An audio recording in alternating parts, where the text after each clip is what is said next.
Hello, Ryan here, aka Mac, and welcome. There is a new Evocati 323 patch, plus Wave 1 is imminent. As always, a huge thank you to all of my patrons and channel members, in particular to my latest patrons Big Sven, GN Suck, Ovi, and to Stunt Guru for upping their pledge, plus to my latest channel member Carl Foster.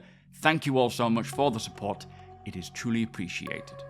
So last night, the message of the day regarding Alpha 323 read, "We are putting together a new 323 build for an Evocati published later today, and we will assess this build further overnight for possible opening to further waves if the build meets criteria."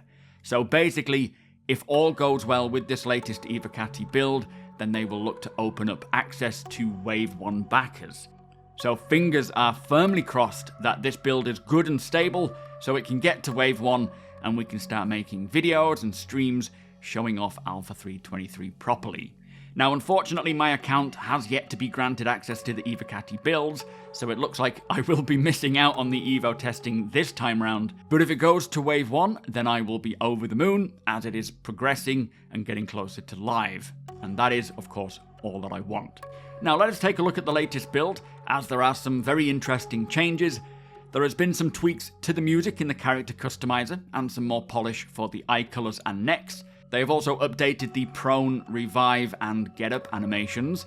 There's new EVA transition animations, and for locations, the ocean materials for planets have been updated, and they have added water disturbances for all ships, and by that I assume they're meaning as a ship flies over the surface of a body of water, it will react accordingly to the thrusters and the output of the thrusters. Now for AI, the AI flight has had some more polish, including new strafe and joust behaviours when in atmosphere, plus they have updated the accuracy base profile.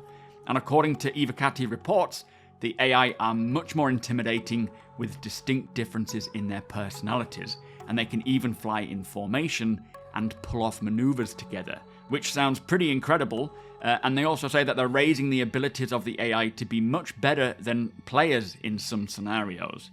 Now this sounds very interesting to hear, as they are really increasing the diversity of the AI's ability, which should make all encounters with the AI more exciting, requiring more practice and learning. So really can't wait to see how this goes, and it might be a case of having to run away a bit more until I get better. Now finally for AI, the Copian dog and Maroc bird have had some audio updates. Now moving on to the star map and the MobiGlass, these have both had a lighting polish pass, with the location names being easier to read, improving visibility, plus they have added a mission widget to the star map and made quantum marker text contextual. And from a recent Spectrum post, some somewhat bad news for the star map. For the 323 release, they say that we will have a preview of the marker system, so being able to place a marker, and this will allow players to place markers on the interior map, but not on the star map. Placed pins will not persist between sessions, nor will they be shareable. In the future, of course, post 323, we will be able to place pins wherever we want, be that on the interior map or the star map, and you will, of course, be able to share those pins with other players. But for 323, unfortunately, the marker system, so placing a marker, is only going to work for the interior map, and they won't be shareable. So a real big shame there. I was hoping that it would be much more of a fleshed out marker system, but it is what it is, and hopefully not long after launch, they can expand on that as much as possible. Anyway, for the new player experience mission, this has had a polish pass for New Babbage, and it also says for Lorville as well, so I assume that they have now added the new player experience to Hurston, which is good because that means now Hurston, Arcorp and Microtech have that new player experience, and it's just Orison that doesn't, which I'm sure will come pretty soon. For the Ares, Inferno and Ion, they have had their ammo count greatly increased. I don't know about the Ion, but for the Inferno it has been increased to 1800 rounds, which is basically doubled what it previously was.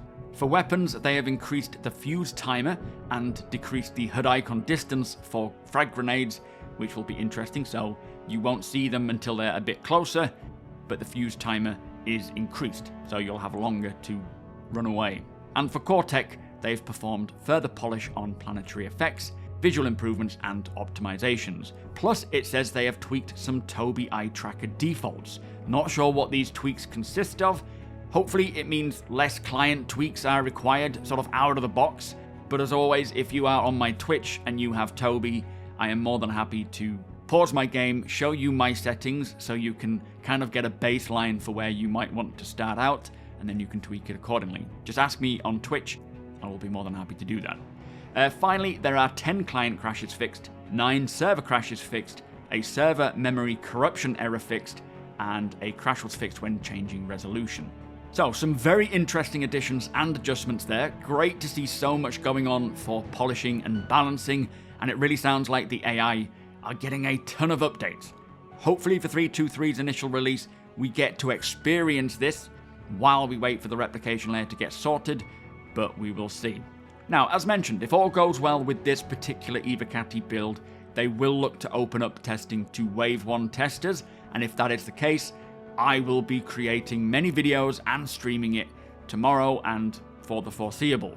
So my fingers are firmly crossed that this is the case, and if you do want to see what 3.2.3 has to offer, then be sure to subscribe to me here on YouTube and follow me over at twitch.tv/SuperMacBrother. I will be testing everything. Now finally, just a little heads up for this week, they will be releasing the Persistent Universe and Squadron 42 monthly reports on Wednesday. I will be covering them in their own dedicated videos as soon as I can get round to them. Inside StarCitizen will be focusing on the people who brought us the Overdrive initiative and looking at the upcoming Xenothreat updates, but there is no StarCitizen Live. Now, CitizenCon tickets will be on sale on the 11th and 12th. I will post a link so you can see when those waves are going to happen. They are a bit pricey, as it seems to be the case now. They're £200 for general admission and $275 for a premium ticket. So high price, but I will certainly be trying to pick up a premium ticket as it is worth it to me. So best of luck to you all during the F5 wars. Here is hoping it all goes smoothly. I am getting anxiety just thinking about it. Anyway, before we go, I currently have a very cool giveaway going on, courtesy of the folks over at GameGlass, where you can win multiple lifetime GameGlass keys, and a grand prize being an Origin 300i, an Amazon Fire 10 tablet, and a GameGlass lifetime pass as well. So a big thank you to those guys, and to be in with a chance of winning, simply comment on any of my videos that I release between the dates of the 7th of April and 14th of April. Also, please do consider subscribing here on YouTube and following me over at Twitch, although that is not a requirement for the giveaway. So best of luck to you all, and for those interested, although the GameGlass Lifetime Pass promotion has now ended, I can still get you 5% off GameGlass's monthly or yearly pass by simply using my code SMB at checkout, and the same goes for the TOBII eye tracker, which is now back to full price, but I can get you 5% off with the code being SuperMacBrother. Any purchase using my codes does directly support the channel, so thank you in advance. So there you go, that was the latest on the Alpha 3.23 front. Amazing progress going on there, and it does sound more and more exciting as time goes on, and here's hoping that it releases to Wave 1 tomorrow. Many of us will be jumping in and trying it for the first time and showing it off properly for the first time to others as well, and I cannot wait. But with that said, if you do appreciate my videos, please do consider subscribing.